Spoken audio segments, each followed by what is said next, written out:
Hello everyone, welcome to this video, and in this video I'm going to show you how you can add a profile picture to your Skype account. So in order to add a profile picture to your Skype account, it's actually quite easy, so let's just immediately jump into the tutorial.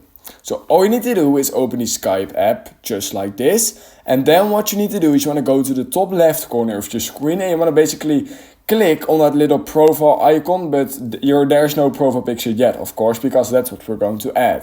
So once you've clicked on that, all you need to do is click on Skype profile right here under manage, and then you have a lot of information right here, but all you need to do is basically click on this little camera icon, and then you want to go to the bottom left corner of your screen, and that's where you can actually upload a picture from your gallery.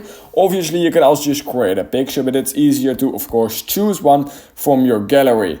So let's say that I'm going to choose this picture. All I do is click on it, and then I'm going to go to the bottom right corner of my screen and click on that little check mark. Or you can say right now that I just added a profile picture to my Skype profile or account.